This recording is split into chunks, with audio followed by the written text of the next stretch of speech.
이 링크를 통해서 더 많은 NJ 채널의 Q&A 생각을 공유할 수 있습니다. 안녕하세요, NJ 채널의 이남주입니다.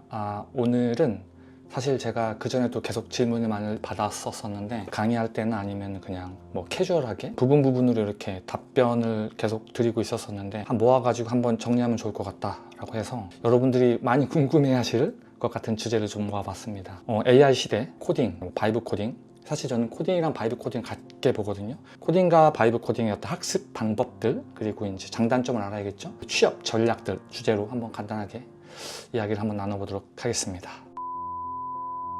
결론부터 말하면 저는 AI 시대가 됐던 바이브 코딩을 하던 말던 그게 중요한 게 아니라 학습은 계속돼야 되고 코딩 공부도 계속해야 되고 특별히 기초부터 차근차근 쏟아 올라가는 게 제일 좋다고 생각이 되고 취업 전략 또한 변하지 않았다 라고 생각이 됩니다. AI 때문에 직업이 없어지고 뭘 바꾸고 이런 노이즈들이 되게 많은데 여전히 기존의 전략이 제가 계속 주주궁창 주장하는 그 전략이 변하지 않았다라고 저는 개인적으로 주장을 하고 싶고, 결과적으로 AI 도구를 잘 활용해 가지고 내가 잘하는 걸 더 잘하게, 그쵸?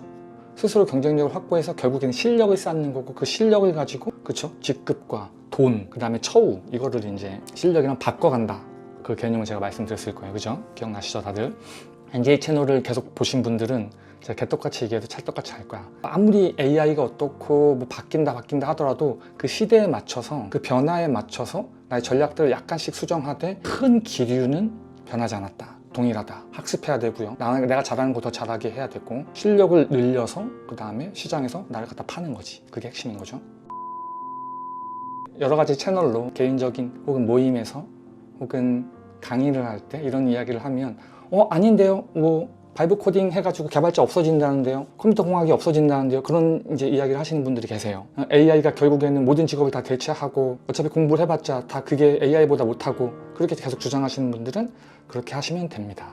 공부하시지 마시고 그 시간이 빨리 오기를 손꼽아 기다리시면 됩니다. 사실 그런 분들은 이제 제 비디오를 사실 볼 필요도 없고, 지금 이 비디오를 보면서 시간 낭비하실 필요 없고 돌아가기를 눌러서 이제 본인이 주장하는 어떤 정보를 받은 곳이 있을 거 아니에요. 그럼 거기 가셔가지고 같이 기도 메타로 빨리 그 날이 오기를 기도하는 게 좋을 것 같고, 만약에 내가 좀 고민스럽다, 아니면 나와 생각이 비슷한데 어떻게 이제 준비를 해야 될지 모르겠다라는 분들에게 제 개인적인 생각을 조금 정리해서 드릴 테니까, 대부분의 NJ 채널을 들으시는 분들은 저도 굉장히 배우는 게 많이 있기 때문에 그분들한테도 알아서 이런 거 없이도 다 잘 하시고 계실 거라 생각이 되는데, 한 번 더 돌다리도 한번 두들겨 가보고, 워낙 이게 빠르게 변하니까 노이즈들이 되게 많거든. 거기 안에서 뭔가 시그널을 포착해서 좀 그 기준을 잡고 가야 되지 않나 라는 그런 관점으로 한번 쭉 들어보세요. 비디오를 쭉 들어보시고 특별히 내가 어떻게 사고하고 리즈닝을 어떻게 하는지를 한번 보세요. 그래서 그런 것들이 여러분한테 제가 드리고 싶은 거니까 그렇게 조금 비디오를 좀 약간 길어질 것 같아요. 왜냐면 내가 부분 했던 걸 오늘 다 모아서 하려고 좀 약간 마음을 먹었고, 그리고 이게 아마 꽤 여러 개 쪼개서 나갈 것 같아요. 길어질 것 같아서 미리 밑밥을 깔고 말씀드립니다.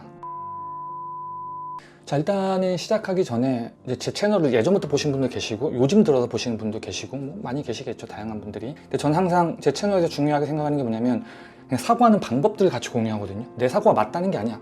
내 사고를 들어보고 여러분들도 그 사고를 카피해 가거나 사고하는 방식을 카피하거나, 저도 여기까지 오면 있어서 제가 다 알겠으니까 저도 많이 배우면서 온 거거든요. 나는 그렇지 않다라고 생각하시는 분들은 서로 한번 대입을 해보거나, 다른 예를 먼저 들어보면은 정치 얘기 같은 거 요즘 많이 하죠. 정치 얘기, 종교 얘기, 이거는 한국에서 하면 안 된다며. 근데 저는 이렇게 생각하거든요. 정치 얘기라고 하더라도 누가 얘기했는지를 빼고 그 팩트, 그 논리 구조만 한번 봐보자는 거야. 거기서 왜냐면 민주당이 얘기했다, 공화당이, 그러니까 우리나라 국민의힘 당이 얘기했다라고 하면 바이어스가 듬뿍 들어간단 말이야. 그거 빼고 그 사건만 딱 놓고 한번 봐보는 그런 훈련들이거든요. 이게 사실 메타인지 이따 뒤에도 설명해 드릴 건데, 그런 식의 논리 구조들, 우리가 생각할 수 있는 힘들을 같이 기르고 나누는 거니까 그게 하여튼 핵심입니다. 단순하게 어디 유튜브에서 얘기하던데요, 뷰가 많은 비디오에서 이렇게 얘기하던데요, 누가 교수님이 이렇게 얘기했던데요, 그것도 제대로 이해 못한 상태에서 얘기하는 경우도 되게 많고, 하여튼 노이즈가 되게 많다는 거예요. 제가 달을 가리키면 달을 봐야지 제 손가락을 보면서 막 그렇게 하면 안 돼요, 여러분들. 사실 이런 부분들을 계속 강조해왔기 때문에 아마 오랫동안 보셨던 분들은 똑같은 이야기를 반복한다 생각할 수도 있을 것 같은데, 한번 높아심에 한 번 더 이야기를 해봅니다. 일단 제가 느끼는 부분을 조금 우리 대한민국, 우리의 배경, 문화 이런 부분들이 좀 근본이 되지 않겠습니까? 우리 대한민국에 살고 있으니까. 그 부분을 조금 이제 정리를 좀 예전부터 비디오 만들어 들었지만 정리를 다시 한번 해보면 대한민국 사회는 약간 하우에 꽂혀 있는 나라이다 라고 제가 한번 예전부터 말씀드렸죠. 이걸 왜라기보다도 이렇게 하면 영어 점수 빨리, 이렇게 하면 공무원, 이렇게 하면 뭐, 이렇게 하면 시험 잘 붙고, 이렇게 하면 남들보다 레스한 노력을 들여서 머치한 개인을 갖는다. 이제 어떻게 보면은 다 하우에 꽂혀 있는 것들이죠. 그래서 이거 한다 그러면 다들 우르르르 그쵸? 그리고 뭐 인스타그램 뭐 하게 되면 사람들이 그거 보고 마치 뭐 대한민국 평균이 어떻고 뭐 월급 200달러가 어떻고 300달러가 어떻고 다 이런 것들이 사실 이런 문화에서 나오는 거라고 저는 개인적으로 생각을 하거든요. 그래서 예전에 뭐 건축이 유행했다, 그냥 공대가 유행했다, 의대가 유행했다, 막 우르르르 재테크도 아파트 뭐 영끌해야 된다, 뭐 주식 뭐가 좋다. 그러니까 생각 없이 내가 이걸 왜 해야 되고 전략적으로 나의 삶의 결에 맞춰서 이게 나에게 이득이 없는지 있는지를 판단하기보다도 그냥 남들이 다 하니까 우르르 간단 말이야. 거기 안에서 공포나 이런 것들을 자극을 하면서 그런 공포 심리 마케팅, 그런 감정들을 자극을 해가지고 이런 것들이 되게 심하게 극단적으로 일어나는 것들이 대한민국 문화인 것 같아요. 다른 나라에 비해서. 여기에서는 장점도 있겠죠. 뭐 하나 한다면 우르르 가니까 좀 더 빠르게 대응할 수 있고 단점도 분명히 있겠죠. 그거 외에는 답이 아니다 생각하고 마치 실패한 것 같고 이런 예들이 많이 있는데 아무래도 우리는 이제 디자이너들한테 코딩, 데이터에 대한 이야기를 하는 저거니까 갑자기 머릿속에 드는 생각은 이제 스크래치라는 이제 코딩 프로그램이 있거든요.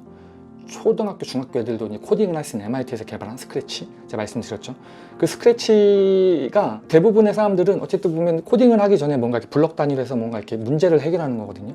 뭐 게임을 만든다던가 내가 하고 싶은 뭔가를 만들고 싶을 때 어떻게 그거를 만들어내냐. 그건 문제 해결들의 그 종합인데 그걸 하라고 놔뒀더니 한국 애들은 그냥 그 암기를 하잖아. 정확히 기억은 안 나는데 어느 기사에서 이런 얘기를 했대요. 한국 사람한테 이제 이메일로 질문을 받았는데 이게 다 똑같다고. 그래서 어떻게 이렇게 나올 수 있지? 라고 생각을 하니까 결국에는 학원이라는 데서 그냥 질문만 계속 암기를 시키는 거예요. 그러니까 결국 전 오바마 대통령도 마찬가지고 막 그저 커버도 그렇고 코로나 때 사람들이 이제 코로나 때를 기억을 하니까 코로나 때 혹은 그 이전 때 컴퓨터 공학 중요하다. 코딩 공부하자. 라고 했을 때 단순하게 코딩을 치고 타이핑으로 치고 스크래치로 뭔가 문제를 암기하고 하는 사람들한테는 아 거봐 코딩 잘못됐잖아 문제 있잖아 앞으로 AI 끝나잖아 이렇게 얘기할 수밖에 없어요. 그렇잖아.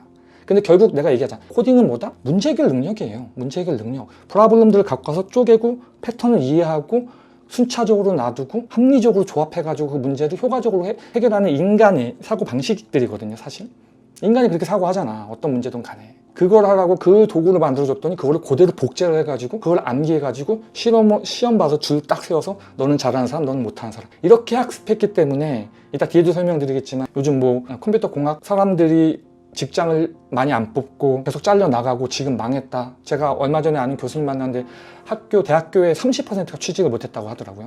이런 전반적인 것들 봤을 때 저는 가장 큰 문제가 뭐냐면 그거에 대한 지식 없이 부트캠프라든지 돈 된 데서 학원들에서 우르르르 양상된 그 사람들이 그냥 지금 실력 때문에 그냥 조용히 나가는 거야. 그렇잖아요. 처음에 수요가 폭증되니까 일단 뽑아놨어. 해보니까 실력이 안 되네? 되는 사람들은 계속 올라갈 거고 기초 있는 사람들은 그렇지 않은 사람들은 자연스럽게 도태되는 건데 이걸 AI랑 이런 것들을 붙여가지고 물론 그런 영향도 있겠죠. 하지만 그런 식으로 붙여가지고 계속 뭔가 자극적인 것들을 만들어내는 거야. 인터뷰들도 문제 해결을 위한 어떤 그런 생각들을 알아내기 위해서 인터뷰를 짰는데 그 인터뷰도 다 암기로 해가지고 이건 뭐 그걸 왜 하는지 조금만 뒤로 돌려서 이것들이 어떤 생태계 안에서 어떤 상호조합을 하는지를 물어보면 몰라. 왜? 그런 건 아니었거든. 이런 케이스가 되게 많단 말이에요. 그렇기 때문에 하다 보면은 당연히 벽이 느껴지고 위에서 이제 시니어들 입장에서 봤을 때는 제가 여기 어떻게 들어왔지? 과거에 막 뽑아갖고 돈이 넘쳐날 때는 그게 가능했는데 지금 단계에서는 한 번 정도 이제 또 털고 가야 되죠. 그런 것들이 반복된다는 거예요. 스크래치라는 코딩도 그렇게 해서 쓰는 게 대한민국 문화인 거죠. 그리고 또 이건 다른 예 중에 하나인데 제가 이해를 잘 안 드리려고 하는데 제가 유학을 갔다 왔잖아요. 그죠? 유학을 갔다 오고 그 누구보다 개고생해가지고 여기까지 왔는데 제 주변에 저의 어떤 친척 관계에 있는 사람들 중에서 자녀 취직에 대한 혹은 유학에 대한 부분들을 저의 이야기를 더 신뢰하기보다는 동네 아줌마들의 이야기를 좀 더 신뢰하는 경향이 있거든요. 내가 이것도 가만히 계속 패턴들을 분석을 하면서 느꼈던 게 뭐냐면은 어떻게 보면 이제 저희 같은 경험하는 사람들이 뭔가 이야기를 해주고 유학원이나 이런 분들은 갔다 온 분들도 계시지만 그분들은 사실은 이런 데서 나온 지식들을 바탕으로 결국에는 대충 포장해서 그들의 입맛에 맞춰서 이렇게 한마디로 낚시를 이렇게 하는 거거든. 근데 동네 아줌마 그 아파트 단지에 그들의 소사이어티에서는 그것대로 가야지 약간 마음이 편하고, 물론 정말 이거를 경험하신 분들 절대 휩쓸려 가지 않죠. 왜? 아니까. 근데 대부분의 사람들은 남들 다 하니까 이게 마음이 더 편해서 초반에 내가 얘기해 준 대로 따라오는 듯 하다가 결국에는 다 그쪽으로 가 있거든요. 내가 손대기 싫어서 귀찮으니까 그냥 돈으로 이렇게 해결하려고 하는 영향도 있는 것 같아요. 그러니까 결국 그냥 우르르르 가는 거야. 우르르르 남들이 다 하니까. 그게 핵심 문제라는 거예요. 그러니까 코딩도 문제 해결 능력인데 문제 해결 능력보다는 그냥 우르르르 학원 다니면서 그냥 외우라니까 외우고, 가르치는 선생님들도 사실은 퀄리피케이션이 안 되는 분들도 되게 많아요. 제가 스크래치 관련된 부분도 예전에 제가 좀 많이 알아봤었는데, 그냥 학교에서 직업 강의하시는 분들이 배워가지고 하는 케이스 좀 많이 있거든요.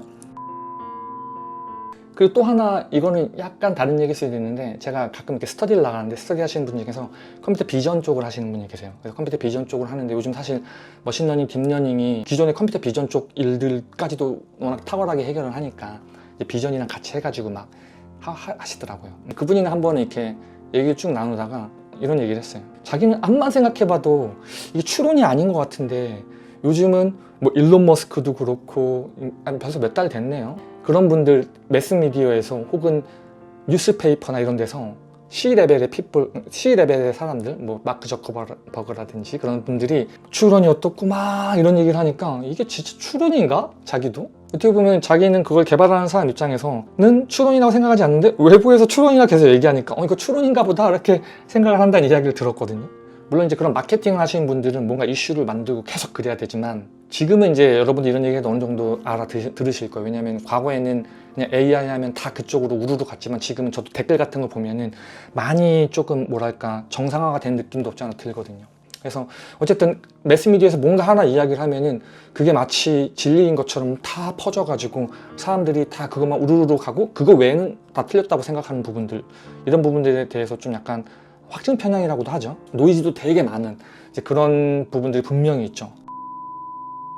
또 약간 비슷한 결의 다른 이야기일 수 있는데, 그 알파고의 아버지, 그 구글의 딥마인드를 만드셔서 구글의 그 데미스 하사비스, 그분의 인터뷰들을 가끔가다 즐겨 듣거든요. 제 강의 자료도 쓰는 건데, 한 번은 그분이 어떤 대담에 이렇게 나와가지고 막 얘기를 하는 거야. 정확히 내용은 기억은 안 나는데 이런 내용이었어요. 제가 데미스 하사비스입니다. 그분께서 우리가 어떤 AI를 트레이닝 시키려고 이렇게 했는데 얘랑 둘이 붙였어. 근데 얘가 얘한테 질 거를 처음부터 알아가지고 약간의 트릭을 써서 그거를 피하려고 하는 듯한 행동을 보인 게 우리한테 포착이 됐어 라는 식으로 이야기를 했거든요. 이야기를 했는데 이거를 들으시는 분들이 눈이 반짝반짝 하면서 잠깐 이러면서, 그러면 이 AI가 자기가 질 거를 예측하고 그 다음에 얘가 이길 것 같기 때문에 이거를 트릭을 써서 했다고 한 거야 하면서 우와 하면서 막 이렇게 표정이 확 변하니까, 갑자기 데미스 하사비스가 어떻게 하냐면은 잠깐 이러면서 우리가 지금 이걸 너무 의인화하고 있다 라고 이야기를 하시면서 설명을 해 나가거든요. 그게 뭐냐면은 이제 이런 거죠. 저도 코드를 짭니다. 코드를 짤 때 아주 단순한 코드들이 있어요. 단순한 코드들이 이렇게 있고 그것들을 조합해가지고 좀 그보다 좀 더 복잡한 문제를 해결한다고 간주를 했을 때, 이거를 이제 외부 사람이라든지 아니면 제가 발표를 할 때 설명할 때는 그런 식으로 설명하거든요. 예를 들면 여기서 이런 데이터가 왔을 때 일단 이 데이터가 이건지 하는데 판단을 해가지고 이거일 경우에는 이쪽으로 확실히 보내고, 이게 아닐 건 이런 부분들 한 번 더 물어봐가지고 그게 가능하면 이쪽으로 돌리면서, 하지만 동시에 이런 계산들도 해가지고 이 문제 이렇게 해결해 라고 한 게, 사실 이게 있어 보이고 복잡해 보이지만 결국에 뭐냐면 되게 간단한 수식들을 그냥 말로 푼 거거든요. 전달하기 편하기 위해. 데미스 하사비스도 똑같은 의견인 거죠. 우리가 만약에 그분들이 하는 건 좀 더 복잡도가 높겠지만, 대부분 우리가 AI를 개발하다 보면은 그런 확률로 뭔가 데이터를 갖고 트레이닝하고 뭔가 이유를 갖고 설명을 하고 또 그거를 더 강화시키거나 아니면 좀 더 약화시키기 위해서 어떤 것들을 할 수가 있는 거죠. 그런 것들을 할 때 이걸 설명할 때는 그렇게밖에 설명이 안 되겠지. 의인화시키거나 이것들의 과정을 설명하기 위해서 그렇게 설명할 수밖에 없어요. 근데 여기다 AI가 갖다 붙으니까 이게 우와 그냥 상상의 나라를 펼쳐 나가는 거죠. 그것도 제가 뒷부분에 한번 설명을 더 추가로 드릴게요. 여러분들 거의 디자인하지 않습니까? 디자인이 예를 들면 어떤 커즌 이펙트가 있을 거 아니야. 쭉 흘러나갈 거 아니야. 뭐 컨셉이든 간에. 그러면은 이거를 코드화 시킨다고 봤을 경우에 여러분의 생각들 중에서 분기가 되는 부분들이 있지 않겠습니까? 그럼 그 분기가 될 때 이것도 만족시키고 이런 것도 있다면은 이거를 한번 더 체크해서 그러면 공간을 이렇게 만든다던가, 이쪽을 뭐 오프닝을 시킨다던가, 이쪽에 어떤 이런 공간들을 둔다던가, 이런 디자인 프로세스를 누구한테 말로 설명해 줄 때 여러분들이 코드를 짜면 그냥 단순하게 더하기 빼기 곱하기 나누기 되게 디터미스틱하게 만든다 하더라도, 결정론적으로 만든다 하더라도 결국에 그걸 듣는 사람들한테는 오, 이렇게 디자인 인텔리전스가 있는 거야? 거기다 AI라는 키워드 갖다 붙여봐요. 그러면은 우와, 이거는 진짜 이렇게 판단해가지고 이런 사이트가 들어오면 이렇게 변화하고 저런 사이트가 들어오면 이렇게 변화한다는 거야? 우와, 대단하다라고 분명히 얘기할 수 있다니까요. 그러니까 이걸 분리해서 봐야 되는데, 하지만 이제 이걸 공부하고 학습하는 여러분들은 이 정도의 분별력은 분명히 갖고 들어가야 된다는 걸 강조 드리는 거고요. 그래서 우리나라 뭐 특히 이제 경제 유튜버 중에서 뭐 AI 다루는 얘기들 되게 많거든요. 저도 강의 자료를 많이 쓰는데 이런 경우가 되게 많아. 약 파는 경우야라고 내가 얘기할 때 많이 쓰는 거거든요. 그러니까 경제 유튜버인데 상상력을 베이스로 어떤 기술들을 막 나열해서 이거 사야 됩니다. 포모를 일으키거나 막 앞으로 막 어떤 장밋빛 미래로 하면서 막 자극을 시키는 거야. 사람들 흥분을 막 시키는 거야. 그렇게 해가지고 그래야지 뭐 클릭이 늘겠죠. 과거에는 텔레비전 이런 것들이 좀 절제돼 있고 모든 것들이 조금 정제돼 있다고 친다면 유튜브를 통해서 더 많은 지식들이 빠르게 편만하게 펼쳐질 수 있지만, 동시에 말도 안 되는 지식들이 정말 마이너리티한, 옛날에는 말도 안 된다고 얘기했던 그런 부분들이 마치 메이저리티처럼 목소리를 키워서 많은 사람들에게 정신적인 영향을 주고 있는 이런 사회가, 제가 이것도 비디오를 한번 만들어 놓은 게 있을 것 같은데, 그런 것들 여러분들이 좀 기준을 갖고서 잘 봐야 돼. 무조건 이게 우와 이렇게 보면 안 된단 말이야. 그래서 경제 유튜버, 뭐 바이브 코딩 같은 것들을 전파하는 사람들, 이런 방식들을 많이 활용을 하죠. 왜? 이걸로 클릭수를 높여야 되니까. 여러분들 거기에 같은 장단에 춤을 출 필요는 없다고 나는 개인적으로 생각이 들고, 그리고 제가 대학원에서 하는 AI 수업 섹터에서도 진짜 한 3분의 1이 이런 갖고 있는 편향, 그러니까 어떻게 보면 내 입장에서는 그 영화라든지 매스미디어에서 만들어진 어떤 상상력 베이스로 만들어낸 그런 AI에 대한 바이어스를 제거하는데 전체 강의 3분의 1을 씁니다. 그 3분의 1은 데이터 관련된 거 정제하고, 그 다음에 분석형 가치 모델 쓰고, 나머지 3분의 1을 뭐 생성형이나 그것들을 파이프라인 만들어가지고 이해하는, 이렇게 하는데, 어쨌든 3분의 1의 이 바이어스를 제거하는 데 쓴다니까 되게 많은 에너지를 갖다 쓰는 거거든요, 사실은. 왜냐면 이 앞부분에 대한 정의를 제대로 안 하고 뒤에를 계속 빌딩 블럭을 쌓았을 때 대부분 되게 혼란스러워하고 이해 못하는 케이스도 되게 많거든요. 이게 어떻게 보면 좀 아이러니지. 되게 자극적이고 공포나 도파민을 터트리는 그런 부분에 이제 호소하는, 거기에 쭉 딸려가기보다는 한번 크리티컬 띵킹을 한번 해보자는 거야. 저도 요즘 이렇게 유튜브나 이런 거 보게 되면 막 컴퓨터 기계 음식으로 돼 있어가지고, 저는 제가 요즘 꽂혀있는 게 그거거든요. 선사시대 사람들이 어떻게 세상을 살았을까 되게 재밌어요. 근데 그것도 보면은 이미 한 번 일어난 과거의 사건들을 지금 현대 인류의 기준으로 정리한 것들을 그냥 이 모양 저 모양 영상이라든지 AI로 갖다 막 풀어서 되게 다양한 콘텐츠를 찍어내는 건데, 어떤 부분을 보면 지금 내가 봤을 때 좀 말도 안 되는 부분들도 되게 많고, 그뿐만 아니라 이제 뭐 AI 관련돼서 혹은 사회 문제 관련돼서도 막 AI로 찍어내는 영상들 같은 거 보게 되면 요즘 댓글 먼저 확인하거든요. 댓글에 자정작용이 있긴 있어. 근데 그럼에도 불구하고 어쨌든 뭐 말도 안 되는 자극적인 것들이 되게 많아요, 여러분. 그래서 이거를 그냥 받아들이면 안 되고 정말 크리티컬 띵킹을 해야 됩니다. 사실 이게 어떻게 보면 메타인지로 볼 수 있거든요. 메타인지. 제가 주장하지만 메타인지는 흔히 유튜브에서 얘기하는 자기 자신을 이해하고 거기에 맞는 직장이라든지 연인이라든지, 뭐 요즘 이걸로 거의 굳어진 것 같더라고. 마치 알고리즘 하게 되면, 정말 알고리즘은 어떻게 보면 사전적 의미를 보게 되면 큰 틀에서는 어떤 문제를 있고 이 문제를 해결하기 위해서 패턴을 분석해서 쪼개고 나눠서 어떤 순서를 가진 어떤 문제 해결 설명서, 솔루션을 만드는 게 알고리즘이거든요, 큰 틀로 보면. 이걸 컴퓨터 과학 쪽에서 보게 되면 어떤 알고리즘 문제 해결을 짜는 어떤 코딩 시험도 있을 수도 있고요. 이런 부분들이 일단 우리가 원칙적으로 알고 있는 알고리즘이란 단어인데, 요즘 대부분의 사람들 알고리즘 하면 어떻게 알아요? 유튜브 비디오 추천, 아니면 뭐 상품 추천, 그냥 알고리즘이라 하잖아. 그러니까 어느 순간 누가 한마디를 하니까 그게 이제 다 알고리즘이 된 거야. 대부분 지나가는 사람들한테 물어보세요. 알고리즘이 뭐냐고 하면은 비디오 추천해 주는 거 아니야? 상품 추천해 주는 거 아니야? 이런 걸로 거의 다 알고 있어요. 그러니까 이런 게 어떻게 보면은 좀 잘못된 거다라고 이야기를 하고, 지식을 쌓기 위한 학생들을 위해서 저는 어떻게 보면 선배된 입장에서, 선생된 입장에서 여러분들한테 그런 것도 조심해라 라는 이제 아이디어를 드리는 거죠. 그런 관점에서 봤을 경우에도 메타인지가 뭐냐면, 내가 사고하고 있는 방법, 그 방식 자체를 사고의 대상으로 두는 거예요. 그게 이제 메타인지로 저는 정리하고 있습니다. 그래서 이게 사실 불교에도 예전에 있었던 것들이고, 필라테스나 막 그 인도에서 하는 요가 이런 데서도 많이 쓴다 하더라고요. 이걸 이제 우리 쪽에 적용을 하게 되면 너무나 뻔한 그러한 사고도 사고의 대상으로 두는 거야. 가령 이런 거죠. 어른들한테 왜 인사해야 돼요? 너무나 당연하잖아. 근데 그것도 사고의 대상으로 한번 더 보는 거야. 이유를 찾아보는 거야. 리즈닝을 해보는 거야. 어른들은 우리가 존경할 무엇가 있다. 왜 존경해야 되는 거야? 지금이 아니 지식이 많지만 좀 과거 같은 경우에는 다 구어체로 지식이 전달된다면, 어른들은 정말 백과사전이야. 컴퓨터예요. AI예요. 수많은 지식을 갖고 있단 말이야. 다큐멘터리 보니까 과거에 할머니 침팬지들이 무리에서 정말 중요한 역할을 했다 하더라고요. 왜냐면 어디에 물이 있고 어디에 음식이 있는지 세대가 짧으니까 침팬지들이. 근데 그 다양한 세대를 곁들여가지고 그 정보를 갖고 있는 그 할머니 침팬지들이 때로는 문제를 극단적으로 막 해결해서 젊은 우두머리보다 어떻게 보면 그 마을의 이제 어른이 된 거죠. 그런 관점에서 우리 리스펙트 할 수 있다라던가. 어쨌든 그냥 리즈닝을 해보는 거야. 너무나 단순하게 생각한 것들. 알고리즘도 마찬가지예요. 알고리즘이 왜 알고리즘이야? 비디오만 추천해주면 알고리즘이 끝인가? 라고 생각할 수도 있는 거잖아요. 그래서 이런 부분들에 대한 호기심을 갖고 남들이 우르르르 갈 때 이것들을 한번 약간 이렇게 스탑한 다음에 생각을 해보는 거야. 그리고 나의 어떤 결과 맞춰서 이게 과연 나한테 이득이 있는가?